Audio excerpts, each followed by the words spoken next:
ಸುಮ್ಮನೆ ನಿನಗೆ ತೊಂದರೆ ಕೊಟ್ಟಂಗಾಯ್ತು. ಬಾಯಲ್ಲಿ ಹಾಗಂದರೂ ಈಗ ಅವರಿಗೆ ತಿಂಡಿಯ ಅವಶ್ಯಕತೆ ಇತ್ತು. ಉಪ್ಪಿಟ್ಟಿನ ತಟ್ಟೆ ಅವರ ಮುಂದಿಟ್ಟು ಒಳ ಹೋಗಿ ವೇಣುಗೂ ತಂದಿರಿಸಿದ್ಲು. ಯಾವ ಮಾತು ಇಲ್ಲದೆ ತಟ್ಟೆಗೆ ಕೈ ಹಾಕಿ ತಿನ್ನತೊಡಗಿದ. 4-6 ಸ್ಪೂನ್ ತಿನ್ನುವ ವೇಳೆಗೆ ಸಾಂಬ ಬಂದ. ಶ್ರೀನಿವಾಸ್ ಅಯ್ಯನವರ ಬಲವಂತಕ್ಕೆ ಅವಳು ತಿಂಡಿ ತಿನ್ನಬೇಕಾಯಿತು. ಬಹಳ ರುಚಿಯಾಗಿದೆ ಅಮ್ಮ ಸವಿತಾ ಎಂದು ಉದ್ಗರಿಸಿದ್ರು. ಶ್ರೀನಿವಾಸಯ್ಯ ಹಸಿದ ಹೊಟ್ಟೆಗೆ ಅಮೃತವಾಗಿತ್ತು. ಯಾವುದೋ ವಿಷಯಗಳೆಲ್ಲ ತಲೆ ಕೆಡಿಸ್ಕೊಂಡಿದ್ದ ಅವರು ಮಧ್ಯಾಹ್ನ ಸರಿಯಾಗಿ ಊಟ ಮಾಡಿರಲಿಲ್ಲ. ಸಾಂಬಾನೆ ಎಲ್ಲರಿಗೂ ಕಾಫಿ ತಂದಿಟ್ಟ. ಬರ್ತ್ಡೇ ಪಾರ್ಟಿಗೆ ಅಂತ ಹೋದವರು ಇಷ್ಟು ಬೇಗ ಹಿಂತಿರುಗಿದ್ದು ಅವಳಿಗೆ ಸೂಜಗವೆನಿಸಿತು. ಅದಕ್ಕೆ ತಾನ್ಯಾಕೆ ತಲೆ ಬಿಸಿ ಮಾಡ್ಕೋಬೇಕೆಂದು ಸುಮ್ಮನಾದ್ಲು. ಬರ್ತೀನಿ ಮೇಲಕ್ಕೆದ್ಲು. ಕೂತ್ಕೋ, ಹೋದ್ರಾಯ್ತು, ನಾನು ನಿನ್ನ ಮನೆಗೆ ಮುಟ್ಟಿಸ್ತೀನಿ.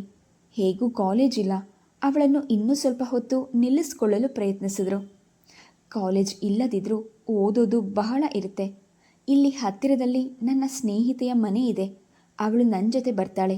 ನಿಮ್ಮ ಕಾರ್ನಲ್ಲಿ ಬರೋಕೆ ನಾನು ಸಿದ್ಧವಿಲ್ಲ, ನಡೆದೇ ಹೋಗ್ತೇನೆಂದು ಪರೋಕ್ಷವಾಗಿ ಹೇಳಿದಂತಿತ್ತು. ವೇಣುವಿನ ಹಸನ್ಮುಖವಾಗಿದ್ದ ಮುಖ ಬಿಗಿದುಗೊಂಡಿತು. ಶ್ರೀನಿವಾಸ್ ಅಯ್ಯನವರು ಹೇಳಿದ್ರು ಕೇಳದೆ ಸರಸರನೆ ನಡೆದ್ಬಿಟ್ಲು. ಮನೆಗೆ ಬಂದಾಗ ಸ್ವಲ್ಪ ಆಯಾಸವೆನಿಸಿತು. ಒಂದೆಡೆ ಸ್ವಲ್ಪ ಹೊತ್ತು ಸುಮ್ಮನೆ ಕೂತ್ಲು. ಇವಳು ಬಂದಿದ್ದನ್ನು ನೋಡಿರಬೇಕು. ಪಾಠದ ಹುಡುಗರು ಹಾಜರಾದರು. ಅನಂತ ಹೂವಿಡಿದು ಮನೆಗೆ ಬಂದಾಗ ಸವಿತಾ ಹುಬ್ಬಿರಿಸಿ ಚೇಷ್ಟಿಯ ನಗು ನಕ್ಕಳು. ಎಲ್ಲ ಈಗಿನಿಂದಲೇ ಅಭ್ಯಾಸ ಮಾಡ್ಕೊತಾ ಇದೆಯಾ?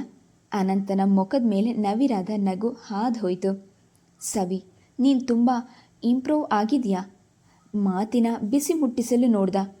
ಆ ಚಾಲಾಕಿನ ಹೆಣ್ಣಿನ ಮುಂದೆ ಇದು ಸಾಧ್ಯವೇ? ಏನು ಮಾಡೋಣ, ಪರಿಸ್ಥಿತಿ ಹಾಗೆ ಬಂತು. ಅವನ ಮುಖವನ್ನು ನೇರವಾಗಿ ನೋಡಿದ್ಲು. ಮುಖದ ಮೇಲಿನ ಉಲ್ಲಾಸದಲ್ಲಿ ಹೊಸತನವಿತ್ತು. ತಾನು ಎಡವಿಲ್ಲವೆಂದು ಎದೆಯ ಮೇಲೆ ಕೈ ಇಟ್ಟು ಧೈರ್ಯ ತಂದ್ಕೊಂಡ್ಳು. ಹಳ್ಳಿಗೆ ಹಿಂತಿರುಗಿದ ಶಂಕರಯ್ಯನವರು ಸುಮ್ಮನೆ ಕೂಡಲಿಲ್ಲ. ಶೈಲೇಂದ್ರನಲ್ಲಿ ಮಾತನಾಡಿ ಲಗ್ನವನ್ನು ನಿಶ್ಚಯಿಸಿಬಿಟ್ರು. ಯಾವ ಕಾರಣಕ್ಕೂ ಈ ಮದುವೆ ಮುರಿಯಲು ಅವರು ಸಿದ್ಧರಿಲ್ಲ. ಮೊದಲಿಗೆ ಶೈಲೇಂದ್ರ ಏನೇನೂ ಆಗಿರಲಿಲ್ಲ ಅವರ ಪಾಲಿಗೆ. ಇತ್ತೀಚೆಗೆ ಬಹಳ ಬೆಳೆದು ನಿಂತಿದ್ದ. ಹಳ್ಳಿಯಲ್ಲಿ ಮುಕ್ಕಾಲು ಜನ ಅವನ ಮಾತಿಗೆ ಬೆಲೆ ಕೊಡ್ತಿದ್ರು. ಸಣ್ಣ ಪುಟ್ಟ ದೋಷಗಳು ಅಕ್ಷಮ್ಯ ಅಪರಾಧಗಳಾಗಿರಲಿಲ್ಲ. ಇದೊಂದು ಸರ್ವಸಾಧಾರಣವಾದ ಜಾಡ್ಯವಾಗಿತ್ತು. ಊಟ ಮುಗಿಸಿ ಎಲೆ ಅಡಿಕೆ ಮೆಲ್ಲುತ್ತಾ ಕುಳಿತಿದ್ದ ಶಂಕರಯ್ಯ ಹೆಂಡತಿಗೆ ಹೇಳಿದರು, ಮಾರುಕಟ್ಟೆಯಲ್ಲಿ ಚಿನ್ನದ ಬೆಲೆ ಗಗನಕ್ಕೇರಿದೆ. ಕೊಳ್ಳೋದು ಕಷ್ಟ. ಮನೆಯಲ್ಲಿದ್ದ ಹಳೆ ಒಡವೆಗಳನ್ನೇ ಮುರಿಸಿ ಮಾಡಿಸ್ಬೇಕು. ಕಮಲಮ್ಮನವರಿಗೆ ಇದು ಸರಿ ಕಾಣಲಿಲ್ಲ. ಅಷ್ಟಿಷ್ಟು ಎಲ್ಲ ಮೈದುನರು ಮದುವೆಯ ವೇಳೆಯಲ್ಲಿ ಅವರು ಹೆಂಡತಿಗೆ ಸೇರಿ ಹೋಗಿತ್ತು. ಉಳಿದಿದ್ದು ಸ್ವಲ್ಪ. ಮುಂದೆ ಬರುವ ಸೊಸೆ ಎಂದರಿಗೆ ಬೇಡವೆ? ಎಲ್ಲಿದೆ? ಎಲ್ಲೋ ಅಲ್ಪ ಸ್ವಲ್ಪ ಇರೋದು ಮುಂದೆ ಬರೋ ಸೊಸೆಯಂದ್ರಿಗೆ ಬೇಡವೆ? ಆ ಬಂಗಾರ ಅವರಿಗೆ ಸೇರಬೇಕಾದದೆ. ತಾಪತ್ರಯ ಧಾರಣೆ ಯಾವಾಗಲೂ ಇರೋದೆ. ಚಿನ್ನ ಕೊಂಡೆ ಮಾಡಿಸ್ಬಿಡಿ, ನೀನು ಹೇಳ್ದಷ್ಟು ಸುಲಭವಲ್ಲ ಎನ್ನುವಂತೆ ಹೆಂಡತಿಯ ಕಡೆ ನೋಡಿದ್ರು. ಅವರಿಗೂ ಮನೆಯ ಚಿನ್ನ ಕರಗಿಸಲು ಇಷ್ಟವಿಲ್ಲ. ದುಡ್ಡು ಕೊಟ್ಟು ಕೊಳ್ಳುವಷ್ಟು ಆರ್ಥಿಕ ಸ್ಥಿತಿ ಉತ್ತಮವಾಗಿರಲಿಲ್ಲ. ಖರ್ಚು ಆರ್ಥಿಕ ಸಮಸ್ಥಿತಿ ಸಾಗಿಸಲೇ ಸಾಧ್ಯವಾಗಲಿಲ್ಲ. ತಮ್ಮಂದಿರ ಹೆಂಡತಿಯ ಬಗ್ಗೆ ಅವರು ಬಲ್ಲವರೇ. ಆದರೆ ತಮ್ಮಂದಿರ ಗೋಸಂಬಿ ಬುದ್ಧಿಯನ್ನು ಅರ್ಥ ಮಾಡಿಕೊಂಡಿರಲಿಲ್ಲ. ಇಂತಹ ತಮ್ಮಂದಿರೆಂದು ಎದೆ ಉಬ್ಬಿಸಿ ನಡೆಯುತ್ತಿದ್ದವರು ಎಲ್ಲ ತಿಳಿದು ಕುಗ್ಗಿ ಬಾಳಲಾರರು. ನೀನು ಹೇಳೋದೇನೋ ಸರಿ, ನಮ್ಮ ಹತ್ರ ಎಲ್ಲಿದೆ ಹಣ? ಫಸಲು ಕೈಗೆ ಬರುವ ವೇಳೆಗೆ 108 ಖರ್ಚು. ಇದನ್ನೆಲ್ಲ ಹೇಗೆ ಸರಿದೂಗಿಸ್ಲಿ? ಎದೆ ಉಬ್ಬಿಸಿ ನಡುವೆ ಈ ಹಳ್ಳಿಯಲ್ಲಿ ನೆಲ ನೋಡಿಕೊಂಡು ನಡೆಯಲಾರೆ. ಅವಳದೊಂದು ಮದುವೆ ಮಾಡಿ ಮುಗಿಸ್ಬಿಟ್ರೆ ಎಷ್ಟೋ ಆರಾಮ್. ಮಗಳು ಅನ್ನೋ ಪ್ರೀತಿಗಾಗಿ ಮಾಡಿಸಿ ಇಡದಿದ್ದರೂ ದೊಡ್ಡಸ್ತಿಕೆ ಉಳಿಸ್ಕೊಳ್ಳೋಕ್ಕಾಗಿಯಾದರೂ ಮಾಡಿಸ್ಬೇಕು. ಒಂದು ಅರ್ಥವಾಗಲ್ಲ. ಚಿಂತರಾಗಿ ಕುಳಿತುಬಿಟ್ರು. ಕಮಲಮ್ಮ ಸಿರಿ ಎನ್ನುತ್ತಾ ಕಣ್ಣು ಮೂಗು ಒರೆಸ್ಕೊಂಡ್ರು. ತವ್ರ ಮನೆಯವರ ಸಹಾನುಭೂತಿ ತೋರಿದ್ರೂ ಸಹಾಯ ಮಾಡುವ ಸ್ಥಿತಿಯಲ್ಲಿಲ್ಲ. ಬೇರೊಬ್ಬರ ಮುಂದೆ ತಮ್ಮ ಕಷ್ಟ ತೋಡ್ಕೊಂಡು ಸಹಾಯ ಬೇಡುವ ಬದಲು ಇರೋ ಒಡವೆಗಳನ್ನು ಕೊಟ್ಟುಬಿಡೋದೇ ಸಾಧುವಾಗಿ ಕಂಡಿತು. ಕೊಟ್ಟರು ತಮ್ಮ ಮಗಳಿಗಾಗಿಯೇ ಅಲ್ವೇ ಎಂದು ಸಮಾಧಾನ ಪಟ್ಕೊಂಡ್ರು. ಶೈಲೇಂದ್ರ ಬೆಂಗಳೂರಿಗೆ ಹೋಗಿದ್ದಾನೆ. ಒಡವೆಗಳ ಪ್ಯಾಟರ್ನ್ ಬಗ್ಗೆ ಅಲ್ಲೇ ವಿಚಾರಿಸ್ತೀನಿ ಅಂದ. ಏನಾದರೂ ಮಾಡ್ಕೊಳ್ಳಿ, ಕಾರ್ಯ ನಿರ್ವಿಘ್ನವಾಗಿ ನಡೆದು ಹೋದರೆ ಸಾಕು. ಬಹಳ ಹೊತ್ತು ಸುಮ್ಮನೆ ಯೋಚಿಸುತ್ತಾ ಕೂತಿದ್ದವರು ಎದ್ದು ಹೋದರು ಹೊರಗೆ. ಮಗಳ ಬಗ್ಗೆ ಕಮಲಮ್ಮನವರಿಗೆ ಭಯವಿತ್ತು. ಶೈಲೇಂದ್ರನ ಹತ್ತಿರ ಮುಖಾಮುಖಿ ಈ ಮದುವೆ ನನಗೆ ಇಷ್ಟವಿಲ್ಲವೆಂದು ಹೇಳಿಬಿಡ್ತಾಳೋ, ಆಮೇಲಿನ ಆಘಾತಗಳನ್ನು ನೆನೆದು ಸಣ್ಣಗೆ ನಡಗಿದ್ರು. ಸ್ನಾನ ಮಾಡಿ ಹೊರಗೆ ಬಂದ ಜಮುನಾಳಿಗೆ ಸೋದರತ್ತೆ ಎಲ್ಲ ವಿಷಯ ತಿಳಿಸಿ ಒಡವೆಗಳನ್ನು ಮಾಡಿಸಿ ಹಾಕೋಕೆ ಶೈಲೇಂದ್ರ ಬಂದಿದ್ದಾನೆ, ಅವನ ಜೊತೆ ಹೋಗಿ ಬಾ ಎಂದು ಹೇಳಿದಾಗ ಜಮುನಾಳಿಗೆ ನೆಲ ಕುಸಿದಂತಾಯಿತು. ನಾನು ಹೋಗಲ್ಲ, ಇಷ್ಟು ಬೇಗ ಮದುವೆನ ಅರ್ಜೆಂಟ್ ಆಗಿತ್ತಾ? ಸ್ವಲ್ಪ ಜೋರಾಗಿ ಗೊಣಗಿದ್ಲು. ಎಲ್ಲೋ ಒಳ್ಳೆ ಲಗ್ನ ಸಿಕ್ಕಿರಬೇಕು, ಇನ್ನೊಂದು 4 ತಿಂಗಳು ಕಳೆದ ಮೇಲಾದರೂ ಆಗಬೇಕಂತಲ್ಲ. ಏನು ತೊಂದರೆ ಇಲ್ಲ, ಪರೀಕ್ಷೆ ಮುಗಿಯೋವರೆಗೂ ನೀನು ಇಲ್ಲೇ ಇರಿಸ್ಕೊತೀನಿ ಸಮಾಧಾನ ಹೇಳಲು ಪ್ರಯತ್ನಿಸಿದ್ರು. ಇವರುಗಳ ಮುಂದೆ ಹೇಳಿ ಏನೂ ಪ್ರಯೋಜನವಿಲ್ಲವೆಂದುಕೊಂಡ್ಳು ಜಮುನಾ. ಭಯ ತೀರ ಹತ್ತಿರಕ್ಕೆ ಬಂದು ಆರ್ಭಟಿಸಿದ ಹಾಗೆ ಕಂಡಿತು. ಇವಳು ಹೊರಗೆ ಬಂದಾಗ ಶೈಲೇಂದ್ರ ಸೋಫಾ ಮೇಲೆ ಕೂತು ದಿನಪತ್ರಿಕೆ ನೋಡ್ತಿದ್ದ. ಅವನ ಮುಖ ನೋಡಲಾರದೆ ನೋಟವನ್ನು ಪಕ್ಕಕ್ಕೆ ಹೊರಳಿಸಿದ್ಲು. ರೆಡಿನಾ, ಹೋಗಿ ಬರೋಣ? ನೇರವಾಗಿ ನೋಡುತ್ತಾ ಕೇಳಿದ. ಕಾಲೇಜಿದೆ, ನನಗೆ ಬರೋಕ್ಕಾಗಲ್ಲ ತಡವರಿಸುತ್ತಾ ಹೇಳಿದ್ಲು. ಅವಳ ದೇಹ ಲಘುವಾಗಿ ಕಂಪಿಸುತ್ತಿತ್ತು. ಪೂರ್ಣವಾಗಿ ಧೈರ್ಯವಂತಳಾಗೇ ಇರಲಿಲ್ಲ. ರಾತ್ರಿಯೆಲ್ಲ ನಿದ್ದೆಗೆಟ್ಟು ಯೋಚಿಸಿದ್ಲು. ತಾನೊಬ್ಬಳಿಗಾಗಿ ತಂದೆ ತಾಯಿಯನ್ನು ಬಲಿ ಕೊಡೋದು ಸಾಧುವಾಗಿ ಕಾಣಲಿಲ್ಲ. ಪ್ರತಿಷ್ಠೆ ಮನೆತನದ ಗೌರವಕ್ಕಾಗಿಯೇ ಬದುಕಿರುವ ತಂದೆ ಈ ಆಘಾತವನ್ನು ಖಂಡಿತವಾಗಿ ತಡೆದುಕೊಂಡು ಹಳ್ಳಿಯಲ್ಲಿ ಮುಖ ಎತ್ಕೊಂಡು ಓಡಾಡಲಾರರು. ಪ್ರಾಣ ಕಳೆದುಕೊಳ್ಳೋದೇ ಅವರಿಗೆ ದಾರಿಯಾಗಿ ಕಾಣಬಹುದು. ಬಾಯಿಗೆ ಕೈ ಅಡ್ಡ ಹಿಡಿದ್ಲು. ಎದೆ ಬಡಿದುಕೊಂಡು ಗೋಳಾಡುವ ತಾಯಿ, ಅನಾಥರಂತೆ ಆಕ್ರಂದಿಸುವ ತಮ್ಮಂದರು. ಖಂಡಿತ ಸಾಧ್ಯವಿಲ್ಲ. ನನ್ನೊಬ್ಬಳ ಸುಖಕ್ಕಾಗಿ ಒಂದು ಸಂಸಾರವನ್ನೇ ಬಳ್ಳಿ ಕೊಡಲಾರೆ. ನಿಂತಲ್ಲೇ ಕುಸಿದಂತಾಯಿತು. ಕಾಲೇಜು ಎಲ್ಲಿ ಹೋಗುತ್ತೆ? ಹಳ್ಳಿಯಲ್ಲಿ ನನಗೆ 10 ಕೆಲಸಗಳಿವೆ. ನಿಲ್ಲುವಂತಿಲ್ಲ. ಹೊರಡಬೇಕಾಗಿದ್ರೆ ಹೊರಡು, ಇಲ್ಲದಿದ್ದರೆ ನಿನ್ನಿಷ್ಟ. ಅವಮಾನಿತನಂತೆ ಕೋಪಗೊಂಡು ಹೇಳ್ದ. ಅವಳ ಮೇಲೆ ಬಲವಾದ ಹಿಡಿತ ಸಿಕ್ತು ಅವನಿಗೆ. ಅದರಿಂದ ತಪ್ಪಿಸ್ಕೊಳ್ಳೋದು ಅಸಾಧ್ಯವಾಗಿತ್ತು. ಈ ಮದುವೆ ಸಾಧ್ಯವಿಲ್ಲವೆಂದರೆ ಶಂಕರಯ್ಯ ಅವಮಾನಿತರಾಗಿ ನೇರವಾಗಿ ಸಾವಿನ ದವಡೆಗೆ ಹೋಗಬೇಕಾಗತ್ತೆ. ಯಾವ ಮಗಳು ತಾನೇ ತಿಳಿದು ತಂದೆಯನ್ನು ಕಳೆದುಕೊಳ್ಳಲು ಸಿದ್ಧ? ಸೇಡಿಗಾಗಿಯಾದರೂ ಅಪಪ್ರಚಾರ ಮಾಡಲು ಅವನು ಸಿದ್ಧನಾಗಿದ್ದ. ಇದು ಅವನ ಪ್ರತಿಷ್ಠೆಯ ಪ್ರಶ್ನೆಯಾಗಿತ್ತು. ಜಮುನಾಳಿಂದ ನಿರಾಕರಣೆ ಬಂದರೆ ತಲೆ ಎತ್ಕೊಂಡು ಹಳ್ಳಿಯಲ್ಲಿ ತಿರುಗುವಂತಿಲ್ಲ. ಓದೋದನ್ನು ಬಿಟ್ಟರೆ ಅವಳ ಬಳಿ ಮತ್ತೆಂತಹ ಸ್ಪೆಷಾಲಿಟಿಯನ್ನು ಅವನು ಕಂಡಿರಲಿಲ್ಲ. ಜಮುನಾ, ಹೋಗ್ಬಾ. ಒಂದಿನ ಕಾಲೇಜ್ಗೆ ಹೋಗ್ತಿದ್ರೆ ಕೊಳ್ಳೆ ಹೋಗಲ್ಲ. ಬಾಯಿ ಮಾತಿನಿಂದ ಹೇಳಿದರಲ್ಲದೆ ಹೋಗಿ ಬರುವಂತೆ ಕಣ್ಸನ್ನೆ ಮಾಡಿದ್ರು. ಸ್ವಲ್ಪದರಲ್ಲಿಯೇ ಮೂಕ ಅಲಂಕಾರ ಮುಗಿಸ್ಕೊಂಡು ಬಂದು ಕುರ್ಚಿ ಹಿಡಿದು ನಿಂತಳು. ತಾಯಿ ಹೇಳಿದ ಮಾತು ಜ್ಞಾಪಕಕ್ಕೆ ಬಂತು. 10,000ವರೆಗೂ ನನ್ನ ಮೇಲೆ ಅವನ ಸಾಲವಿದೆ. ಈಗ ದುಡುಕಿ ನಡುಬೀದಿಯಲ್ಲಿ ನಿನ್ನ ತಮ್ಮಂದಿರನ್ನು ನಿಲ್ಲಿಸಬೇಡ. ಕಣ್ಗಳು ತುಂಬಿ ನಿಂತು ತಾಯಿಯ ಚಿತ್ರ ಅವಳ ಕಣ್ಮುಂದೆ ಸುಳಿತು. ಪೂರ್ಣವಾಗಿ ಕರಗೋದ್ಲು. ನೀವು ಯಾವುದು ಇಷ್ಟಪಟ್ಟು ಮಾಡಿಸಿದ್ರೆ ಅದಾಯಿತು. ನನಗೆ ಅಂತಹ ಆಸೆ ಇಲ್ಲ ಅವುಗಳ ಮೇಲೆ. ಬಹಳ ಪ್ರಯಾಸಪಟ್ಟೆ ಹೇಳಿದ್ಲು. ಪೂರ್ತಿಯಾಗಿ ಜಮುನಾ ಸೋತಿರುವಂತೆ ಕಾಣಿಸಿತು. ಎಂದಿನಿಂದಲೋ ಅವಳಿಗೆ ತನ್ನನ್ನು ಮದುವೆಯಾಗಲು ಇಷ್ಟವಿಲ್ಲವೆಂದು ತಿಳಿದಿದ್ದ. ಹಳ್ಳಿಯಲ್ಲಿ ಅವನನ್ನು ಬಿಟ್ಟರೆ ಶಂಕರಯ್ಯನವರೇ ಪ್ರತಿಷ್ಠಿತ ವ್ಯಕ್ತಿಗಳು. ಅವರನ್ನು ತನ್ನ ಹಿಡಿತದಲ್ಲಿ ತೆಗೆದುಕೊಳ್ಳಲು ಇದೊಂದು ಸುಲಭವಾದ ಮಾರ್ಗವಾಗಿ ಕಾಣಿಸಿತು. ಅವನ ರಸಿಕ ಕಣ್ಗಳಿಗೆ ಜಮುನಾ ತುಂಬು ಚೆಲುವೆ. ವಿದ್ಯಾವಂತ ಹೆಂಡತಿಯನ್ನು ಪಡೆದ ಹೆಮ್ಮೆಯೂ ಅವನದಾಗ್ತಿತ್ತು. ಅದನ್ನೆಲ್ಲ ಕಳೆದುಕೊಂಡ್ರೆ ಅವನು ಮೂರ್ಖನೇ ಸರಿ. ನಿನ್ನನ್ನು ಕರ್ಕೊಂಡು ಹೋಗಿ ಮಾಡಿಸೋಕೆ ಹಾಗೆ ಬಂದ್ರೇ ನನಗೆ ಸಮಾಧಾನ. ನಿಮ್ಮ ತಂದೆಗೂ ಹೇಳಿ ಬಂದಿದ್ದೀನಿ, ಯಾರ ಭಯನೂ ಇಲ್ಲ. ಹಳ್ಳಿಯಲ್ಲಿ ಅವರಿವರು ಹಾಡ್ಕೊಂಡಾರೆಂದು ಹಿಂದು ಮುಂದು ನೋಡೋಕ್ಕೆ ಅವನು ಒಂದೇ ಪಟ್ಟಿನಲ್ಲಿ ನಿಂತ ಹಾಗೆ ಕಾಣಿಸಿತು. ನಡೀರಿ ಎಂದ್ಲು. ಅವಳ ಗಂಟಲಿನಲ್ಲಿ ತೇವವೇ ಹೋಗಿತು. ಭವಿಷ್ಯ ಭಯಂಕರವಾಗಿ ಅವಳ ಮುಂದೆ ನಿಂತಂತಾಯಿತು. ಭುಜದ ಮೇಲೆ ಕೈ ಇಟ್ಟಾಗ ಬೆಚ್ಚಿ ಬಿದ್ಲು. ಬಹಳ ಕನಸು ಕಾಣ್ತಾ ಇದೆಯಲ್ಲ. ನಗೆ, ಆ ನಗೆಯನ್ನು ಕಂಡು ಅವಳಿಗೆ ವಾಕರಿಸುವಂತಾಯಿತು. ನನಗ್ಯಾಕೋ ತಲೆ ಸುತ್ತುತ್ತಿದೆ. ಸೋಫಾ ಮೇಲೆ ದಪ್ಪನೆ ಕುಕ್ಕರಿಸಿದ್ಲು. ಒಳಗಿನಿಂದ ಬಂದ ಅವಳ ಸೋದರತ್ತೆ ಹೇಳಿದ್ರೆ ಕೇಳೋಲ್ಲ, ರಾತ್ರಿಯೆಲ್ಲ ನಿದ್ದೆಗೆಟ್ಟು ಓದ್ತಾಳೆ, ಇನ್ನು ತಲೆ ಸುತ್ತದೆ ಇರುತ್ಯಾ? ಗೊಣಗಿಕೊಂಡೆ ಅವಳನ್ನು ಉಪಚರಿಸಿದ್ಲು. ಜಪ್ಪಯ್ಯ ಎಂದರೂ ಆ ಸ್ವಾಮಿ ಅಡ್ಲಾಡಲಿಲ್ಲ. ಅವಳನ್ನು ಕರ್ಕೊಂಡೇ ಹೊರಟ. ಒಡವೆಯ ಅಂಗಡಿಯಲ್ಲಿ ಅವನು ತೋರಿಸಿದಕ್ಕೆಲ್ಲ ಹೂಗುಟ್ಟಿದ್ಲು. ಸೀರೆಯ ಅಂಗಡಿಗೆ ಹೋದಾಗ ಅವುಗಳ ಬಣ್ಣ ತನಗೆ ಇಷ್ಟವಿಲ್ಲವೆಂದು ತಲೆ ಆಡಿಸ್ಬಿಟ್ಲು. ಊಟಕ್ಕಾಗಿ ಹೋಟೆಲ್ಗೆ ಹೋದರು. ಗೆಳೆಯರೊಂದಿಗೆ ಊಟಕ್ಕೆ ಬಂದಿದ್ದ ಅನಂತನ ಕೈ ತುತ್ತು ಇವರುಗಳನ್ನು ನೋಡಿದ ಕೂಡಲೇ ತಟ್ಟೆಗೆ ಬಿತ್ತು. 1 ನಿಮಿಷ ತಲೆಗೆ ಕೆಲಸ ಕೊಟ್ಟ. ಯಾವುದೊಂದು ನಿರ್ಧಾರಕ್ಕೂ ಬರಲು ಸಾಧ್ಯವಾಗದೆ ಹೋಯಿತು. ಇವನನ್ನು ನೋಡಿದ ಜಮುನಾ ಮುಖ ತಿರುವಿದ್ಲು. ಇವನ ಪೇಚಾಟಕ್ಕೆ ಅದೊಂದು ದೊಡ್ಡ ಕಾರಣವಾಯಿತು. ಅವನೇನು ಅಳುಕದೆ ಎದ್ದು ಹೋಗಿ ಮಾತನಾಡಿಸ್ಬಲ್ಲ, ಇದರಿಂದ ಅವಳಿಗೆ ತೊಂದರೆ ಆಗಬಾರ್ದಲ್ಲ ಎಂದು ಸುಮ್ಮನಾದ. ಆಮೇಲೆ ಊಟ ಮಾಡೋದು ಅವನಿಂದ ಸಾಧ್ಯವಾಗಲೇ ಇಲ್ಲ. ಗೆಳೆಯರು ಊಟ ಮಾಡೋವರೆಗೂ ಕೂತಿದ್ದ. ಹಾಗೆಯೇ ಅವರನ್ನು ಗಮನಿಸುತ್ತಿದ್ದ. ಶೈಲೇಂದ್ರ ಈ ಭೂಪತಿಯೇ ಇರಬಹುದೆಂದು ಊಹಿಸಿಕೊಳ್ಳಲು ಪ್ರಯತ್ನಿಸಿದ. ಕರ್ಚಿಫ್ನಿಂದ ಮುಖವನ್ನು ಒರೆಸಿ ಗೆಳೆಯರೊಂದಿಗೆ ಹೊರಗೆ ಬಂದ. ಮನಸ್ಸು ಭಾರವಾದಂತೆನಿಸಿತು. ಯಾಕೆ ಹೀಗೆ? ತಾನ್ಯಾಕೆ ಸವಿತಾಳ ಮಾತಿಗೆ ಒಪ್ಪಿ ಮುಂದುವರೆದೆ? ಇದೊಂದು ಯೌವನ ಸಹಜ ದೌರ್ಬಲ್ಯವೇನೋ? ತುಟಿ ಕಚ್ಚಿ ಗೆಳೆಯರನ್ನು ಬೀಳ್ಕೊಟ್ಟು ಪ್ರೆಸ್ನಲ್ಲಿ ಹೋಗಿ ಕುಳಿತ. ಊಟಕ್ಕೆಂದು ಹೋದ ಶೆಟ್ಟಿ ಇನ್ನೂ ಬಂದಿರಲಿಲ್ಲ.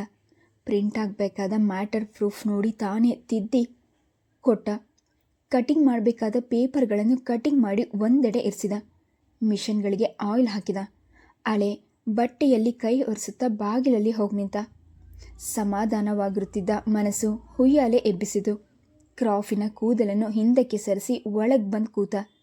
ತಂಗಿಯನ್ನು ಕಂಡು ಮಾತನಾಡುವವರೆಗೂ ಅವನಿಗೆ ಸಮಾಧಾನವಿರಲಿಲ್ಲ. ಶೆಟ್ಟಿಗೆ ಪ್ರೆಸ್ ಒಪ್ಪಿಸಿ ಬಂದ ಕೂಡಲೇ ಕಾಲೇಜ್ ಕಡೆ ಹೊರಟ. ಒಂದು ರೀತಿಯ ಮುಜುಗರವಾಯಿತು. ಕೆಲಸವಿಲ್ಲದ ಉಡಾಳರು ಕಾಲೇಜ್ ಬಿಡೋ ವೇಳೆಗೆ ಬಂದು ಕೀಟಲೆ ಮಾಡೋದನ್ನು ಕೆಲಸವನ್ನಾಗಿ ಮಾಡಿಕೊಂಡಿದ್ರು. ತನ್ನನ್ನು ಹಾಗೆ ತಿಳಿಬಾರ್ದಲ್ಲ. ಅಣ್ಣ ಇಂದಿನಿಂದ ಸ್ವರ ಬಂದತ್ತ ತಿರುಗಿದ. 4-6 ಹುಡುಗಿಯರಿಂದ ಬೇರ್ಪಟ್ಟು ಸವಿತಾ ಇವನತ್ತ ಬರ್ತಿದ್ಲು. ಏನು ಸಮಾಚಾರ ಎನ್ಲು ಹತ್ತಿರಕ್ಕೆ ಬಂದು. ಅನಂತನ ದೃಷ್ಟಿ ಅತ್ತಿತ್ತ ಅರಸುತ್ತಿತ್ತು. ಜಮುನಾ ಬಂದಿರುವ ಸಾಧ್ಯತೆ ಇಲ್ಲವೆಂದು ತಿಳಿದಿದ್ರು ಇದೊಂದು ರೀತಿಯ ಹುಚ್ಚುತನ. ಸವಿತಾ ಅರಿತವಳಂತೆ ನಕ್ಕು, ಇವತ್ತು ಜಮುನಾ ಬಂದಿಲ್ಲ, ಹುಡ್ಕೋ ಪ್ರಯತ್ನ ನಿಲ್ಲಿಸು, ಗೊತ್ತು ಎಂದ ಗಂಭೀರವಾಗಿ. ಹಾಗಾದರೆ ಯಾಕೆ ಈ ರೀತಿಯ ಹುಡುಕಾಟ ಎಂದು ಕೇಳಬೇಕೆನಿಸಿತು. ಕೇಳಲಿಲ್ಲ. ಬಾ ಹೋಗೋಣ ಎಂದು ಹೊರಟ. ಸವಿತಾ ಅವನ ಜೊತೆ ಹೊರಟ್ಲು. ಅಣ್ಣನ ಬಗ್ಗೆ ಅವಳಿಗೆ ಚೆನ್ನಾಗಿ ಗೊತ್ತು. ಹೆಣ್ಣು ಎಂದ ಕೂಡಲೇ ಸಕ್ಕರೆಯಂತೆ ಕರಗ್ಬಿಡುವ ಸ್ವಭಾವ ಅವನದಲ್ಲ ಅಂತ. ಏನಿದು ಬದಲಾವಣೆ ಯೋಚಿಸುವಂತಾದ್ಲು. ಜಮುನಾ ಇವತ್ತು ಕಾಲೇಜಿಗೆ ಬಂದಿರಲಿಲ್ವಲ್ಲ, ಅದಕ್ಕೆ ಯಾಕೆ ಈ ರೀತಿ ಪರಿತಾಪ ಎನ್ನುವಂತೆ ನೋಡಿದ್ಲು. ಇದೊಂದು ದೊಡ್ಡ ವಿಷಯವಾಗಿ ಅವಳಿಗೆ ತೋರಲಿಲ್ಲ. ಆಗಾಗ ವಿಶೇಷ ಹಬ್ಬ ಹರಿದಿನಗಳೆಂದು ಕಾಲೇಜಿಗೆ ತಪ್ಪಿಸ್ಕೊಳ್ತಿದ್ಲು. ಆದ್ದರಿಂದ ಇದೊಂದು ಸಾಮಾನ್ಯ ಸಂಗತಿಯಾಗಿತ್ತು. ಇಲ್ಲ, ಏನೂ ಭಯ ಬೇಡ, ಇದು ಮಾಮೂಲು ನಸುನಕ್ಕಳು. ಜಮುನಾ ಹೋಟೆಲ್ನಲ್ಲಿ ಸಿಕ್ಕಿದ್ಲು. ಬೇಸರಗೊಂಡವನಂತೆ ಹೇಳಿದ.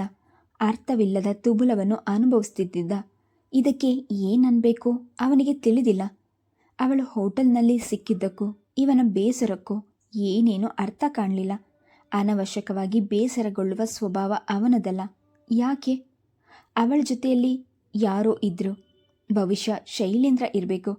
ಮಾತನಾಡಿಸ್ಬೇಕು ಅಂತಲೇ ಇದ್ದೆ. ಮುಖಭಾವದಿಂದಲೇ ಮಾತನಾಡುವ ಇಷ್ಟ ಅವಳಿಗಿಲ್ಲವೆಂದು ತಿಳಿದು ಸುಮ್ಮನಾದೆ. ವಿಷಯ ಏನಾದರೂ ಗೊತ್ತಾ? ತಂಗಿಯ ಕಡೆ ನೋಡಿದ. ಎಕ್ಸೈಟ್ ಆಗೋದು ಬೇಡ. ಅವಳ ಪರಿಸ್ಥಿತಿ ನಿನಗೆ ಗೊತ್ತೇ ಇದೆ. ಇದು ಕೂಡ ಬಲವಂತದ ಸ್ಥಾನವೇ ಇರಬೇಕು. ವಿಷಯ ಗೊತ್ತಾಗುತ್ತೆ, ಸಮಾಧಾನ ಹೇಳುವಂತೆ ಹೇಳಿದ್ಲು. ಇದರಿಂದ ಅವನಿಗೆ ಸಮಾಧಾನವಾಗಿಲ್ಲವೆಂದು ತಿಳಿಯೋದು ಕಷ್ಟವಾಗಲಿಲ್ಲ. ಆಮೇಲೆ ಮನೆಗೆ ಬರೋವರೆಗೂ ಇಬ್ಬರ ನಡುವೆ ಅಸಹನೀಯವಾದ ಮೌನ. ಯಾರೊಬ್ಬರಿಗೂ ಮಾತನಾಡಲು ಇಷ್ಟವಿಲ್ಲ. ಮನದಲ್ಲೇ ಮಂಥನ. ಕೆಲವೊಮ್ಮೆ ನಮ್ಮ ಯೋಚನೆಗಳೇ ತಲೆ ಕೆಳಕಾಗುವ ಸಂಭವವುಂಟು. ಎಲ್ಲಾದರೂ ತಪ್ಪಿದೆಯೇ? ಮುಂದುವರೆದ ದಾರಿಯನ್ನು ಕೆದಕಿ ನೋಡಿದ್ಲು. ಜಮುನಾಳ ಸಾವು ಖಂಡಿತ ಅವಳಿಗೆ ಬೇಕಾಗಿರಲಿಲ್ಲ. ಅವಳು ಬದುಕಬೇಕಿತ್ತು.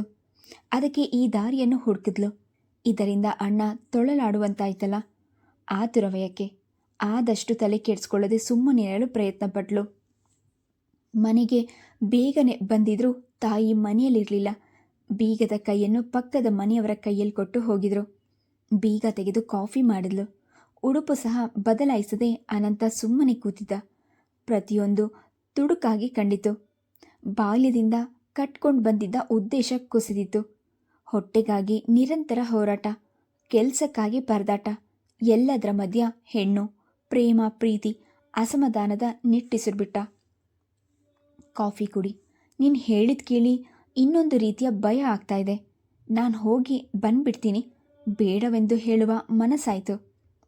ಏನೇ ಹಾಳಾಗಲಿ, ಬದುಕಿ ಜೀವನದ ಸವಿಯನ್ನು ಸವಿಯಬೇಕಾದ ಜಮುನಾ ಸಾಯೋದು ಅವನಿಗೆ ಬೇಕಾಗಿರಲಿಲ್ಲ. ನೀನೇ ತಪ್ಪಿರಬೇಕು.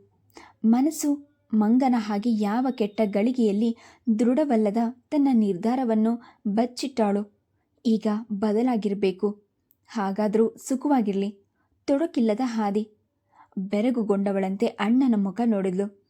ತನ್ನಲ್ಲಿ ತಪ್ಪಿರಬಹುದೇನೋ ಏನೋ ಎಂದು ಒಂದ್ಗಳಿಗೆ ಅನುಮಾನ ಪಡದೆ ಹೋಗಲಿಲ್ಲ. ಹೇಗಾದರೂ ಆಗಲಿ ತಾನೇ ಜಮುನಾನ ಕಂಡು ಶ್ರೀನಿವಾಸ್ ಅಯ್ಯನ ಮನೆಗೆ ಹೋಗಿ ಬಂದ್ಬಿಡ್ತೀನಿ. ಅಮ್ಮ ಬಂದರೆ ಹೇಳು. ಉಟ್ಟ ಸೀರೆಯಲ್ಲೇ ಚಪ್ಪಲಿ ಮೆಟ್ಟು ಹೊರಟ್ಲು. ಬಹಳ ಹೊತ್ತು ಕ್ಯೂನಲ್ಲಿ ನಿಂತರೂ ಬಸ್ ಸಿಗಲಿಲ್ಲ. ಅಲ್ಲಿಗೆ ಹೋದರೆ ಶ್ರೀನಿವಾಸ್ ಅಯ್ಯನವರ ಮನೆಗೆ ಹೋಗಲು ಹೊತ್ತಾಗಬಹುದೆಂದು ಮನೆಯ ಕಡೆ ಹೆಜ್ಜೆ ಹಾಕಿದ್ಲು. ಇವಳು ಬಂದಾಗ ಅನಂತ ಯಾವುದೋ ಮ್ಯಾಗ್ಝಿನ್ ಹುಡುಕುತ್ತಾ ಕೂತಿದ್ದ. ವಿಷಯ ತಿಳಿಸಿ ಸುಮ್ಮನೆ ಕೂತ್ಲು. ನೀನು ಯಾಕೆ ಎಲ್ಲದಕ್ಕೂ ತಲೆ ಕೆಡ್ಸ್ಕೊತೀಯ? ಪರೀಕ್ಷೆ ಮುಗಿಯೋವರೆಗೂ ಕಾಲೇಜು ಓದ್ಬಿಟ್ಟು ಬೇರೆ ಯೋಚನೆ ಮಾಡಬೇಡ. ಇವತ್ತು ಶೆಟ್ಟಿ ಕೂಡ ಬೆಳಗ್ಗೆ ಸಂಬಳ ಕಾಯಂ ಕೆಲಸದ ಬಗ್ಗೆ ಒಂದು ಕರಾರಿಗೆ ಬಂದಾನು. ನಾಳೆಯಿಂದ ನೀನು ಎಲ್ಲೂ ಟೈಪಿಂಗ್ಗೆ ಹೋಗಬೇಕಾಗಿಲ್ಲ. ಅಭಿಮಾನದಿಂದ ಅಣ್ಣನ ಕಡೆ ನೋಡಿದ್ಲು. ಈ ಧೈರ್ಯದ ನುಡಿಗಳಿಗಾಗಿ ಬಹಳ ಹಂಬಲಿಸ್ತಿದ್ಲು. ಸಂತೋಷ ಹೆಚ್ಚಾಗಿ ಕಣ್ಣಲ್ಲಿ ನೀರು ತುಂಬಿಕೊಳ್ತು. ಹತ್ತಿರ ಹೋಗಿ ಕೂತು ಅಣ್ಣನ ಕೈಗಳನ್ನು ತನ್ನ ಕೈಗಳಿಗೆ ತೆಗೆದುಕೊಂಡ್ಳು. ಪ್ರೀತಿಯಿಂದ ನುಡಿದ್ಲು. ನಿನ್ನ ಮಾತು ಸರಿ. ಆತುರದಿಂದ ಒಂದು ತೀರ್ಮಾನಕ್ಕೆ ಬರೋದು ಸರಿಯಲ್ಲ. ಅಪ್ಪನ ಸಂಪಾದನೆ ಬಗ್ಗೆ ಯಾವ ನೆಚ್ಚಿಗೆಯೂ ಇಲ್ಲ. ಮನೆಯ ಖರ್ಚಿಗಾಗಿ ಪರದಾಡದಿದ್ರೂ ಮುಂದಿನ ಸುಗಮ ಹಾದಿಗಾಗಿ ದುಡ್ಡಿನ ಅವಶ್ಯಕತೆ ಇದೆ. ಅಲ್ಲಿ ನನಗೆ ಹೆಚ್ಚಿನ ಕೆಲಸವೇನೂ ಇಲ್ಲ. ಒಂದೊಂದು ಗಂಟೆ ಪ್ರಯಾಸವಿಲ್ಲ. ಅದಕ್ಕೆ ಅನಂತ ನಿರುತ್ತರನಾದ. ತಂಗಿಯ ಮಾತಿನಲ್ಲಿರುವ ಸತ್ಯವನ್ನು ಅರಿತ. ಮುಂದೆ ಅವಳ ಭವಿಷ್ಯತ್ತಿನ ಚಿಂತೆ ಮಾಡಬೇಕಿತ್ತು. ವಿದ್ಯೆ ಚೆಲುವು ಇದೆ. ಅಷ್ಟಕ್ಕಾಗಿಯೇ ಮದುವೆ ಆಗುವವರು ಅಪರೂಪ. ಮುಂದೆ ಬಂದರೂ ಅವಳ ಭವಿಷ್ಯದ ಬಗ್ಗೆ ದೀರ್ಘವಾಗಿ ಯೋಚಿಸಿಯೇ ನಿರ್ಣಯಕ್ಕೆ ಬರಬೇಕಾಗಿತ್ತು. ಬೇಗ ಬಂದ್ಬಿಡು ಸಾಧ್ಯವಾದರೆ. ಆ ತಿರುವಿನಲ್ಲಿ ನಿನಗಾಗಿ ಕಾಯ್ತಾ ಇರ್ತೀನಿ. ಅಣ್ಣನ ಕೆನ್ನೆ ತಟ್ಟಿ ಎದ್ಲು. ಇವಳು ಶ್ರೀನಿವಾಸ್ ಅಯ್ಯನವರ ಮನೆಗೆ ಬಂದಾಗ ನಗುವ ಅಲೆ ಅಲೆಯಾಗಿ ಬಂದು ಕಿವಿಗೆ ಅಪ್ಪಳಿಸಿತು. ಜವಾಬ್ದಾರಿ ಇಲ್ಲದ ಉತ್ಸಾಹಪೂರ್ಣ ನಗು. ಒಂದು ಗಳಿಗೆ ಅಸೂಯೆಯನ್ನು ಮೂಡಿಸಿತು. ಬುದ್ಧಿ ಬಂದಾಗಿನಿಂದ ಒಂದಲ್ಲ ಒಂದು ಕಾರ್ಪಣ್ಯ ನೆಮ್ಮದಿಯಿಂದ ಇದ್ದಿದ್ದೇ ಇಲ್ಲ. ತಾಯಿ ಪಡೋ ವ್ಯಥೆಯನ್ನು ನೋಡಿ ಮೌನವಾಗಿ ಕಣ್ಣೀರು ಸುರಿಸ್ತಿದ್ಲು.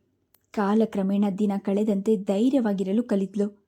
ಅಂದಿನಿಂದಲೇ ವಿದ್ಯಾಭ್ಯಾಸ, ಮನೆಗಾಗಿ ಒಂದಲ್ಲ ಒಂದು ವಿಧವಾದ ದುಡಿತ ಈ ಪರಿಯ ಜೀವನ ಅಭ್ಯಾಸವಾಗಿತ್ತು.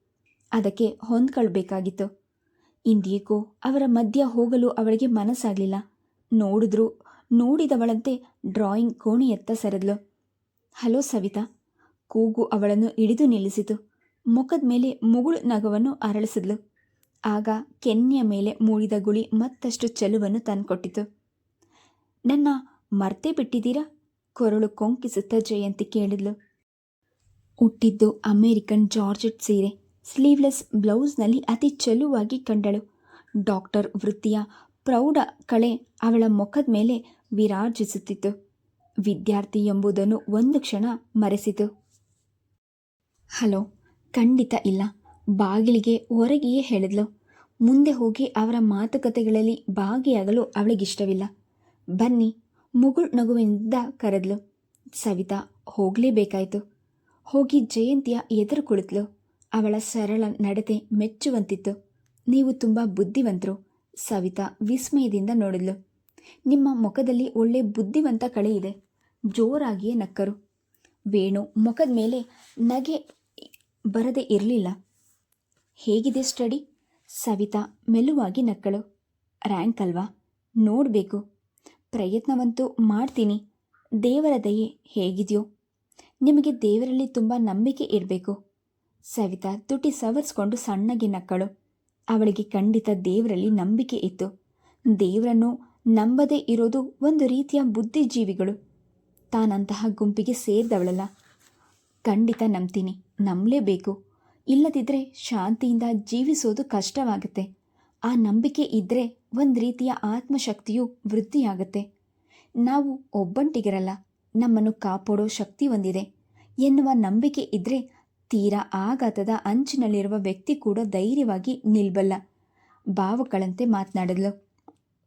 ವೆರಿ ಗುಡ್, ತುಂಬ ಚೆನ್ನಾಗಿ ಮಾತನಾಡ್ತೀರಿ. ಕಣ್ಗಳಲ್ಲಿ ಜಯಂತಿ ಮೆಚ್ಚುಗೆ ತುಳುಕಿಸಿದ್ಲು. ಸವಿತಾ ನವಿರಾಗಿ ನಕ್ಕಳು. ನಾನು ಬರ್ತೀನಿ. ಮೆಲ್ಲಗೆ ಎದ್ಲು. ಅವಳು ಬೇಗ ಮುಗಿಸಿ ಹೋಗಬೇಕಿತ್ತು. ನಮ್ಮ ಮನೆಗೆ ಒಂದಿನ ಬನ್ನಿ. ವಿಸಿಟಿಂಗ್ ಕಾರ್ಡನ್ನು ಅವಳ ಕೈಗಿಟ್ಲು. ಟೈಪ್ ರೈಟರ್ ಮುಂದೆ ಕುಳಿತ ಮೇಲೆ ಅದರಲ್ಲಿ ಮುಳುಗೋದ್ಲು. ತಲೆಯಲ್ಲಿ ನಿಂತ ಜಮುನಾಳ ಸುದ್ದಿ ಅವಳನ್ನು ಕಾಡುತ್ತಲೇ ಇತ್ತು. ಇಲ್ಲಿಗೆ ಬರೋದನ್ನು ನಿಲ್ಲಿಸಿ ಹೋಗಿ ಬಂದಿದ್ರೆ ಚೆನ್ನ ಎನಿಸಿತು. ಈಗಂತೂ ಟೈಮ್ ಮೀರಿತು, ಇನ್ನು ಹೋಗಿ ಬರಲು ಸಾಧ್ಯವಿಲ್ಲ. ಬೆಳಗ್ಗೆ ವಿಚಾರಿಸಿದ್ರಾಯ್ತು ಎಂದು ಸಮಾಧಾನ ಪಟ್ಕೊಳ್ಳಲು ಪ್ರಯತ್ನಿಸಿದ್ಲು. ಇವಳು ಹೊರಗೆ ಬಂದಾಗ ವೇಣು ಎದ್ದು ಬಂದ. ಸ್ವಲ್ಪ ಬನ್ನಿ, ಇವೆರಡನ್ನು ಟೈಪ್ ಮಾಡಿಬಿಡಿ ಎಂದು ಅಲ್ಲೇ ನಿಂತ. ತೀರಾ ಟೈಪ್ ರೈಟರ್ ಸನಿಹದಲ್ಲೇ ಬಂದು ನಿಂತ. ಮೆಲ್ಲಗೆ ಹಿಂದಿ ರೆಕಾರ್ಡ್ ಗುಣುಗತೊಡಗಿದ.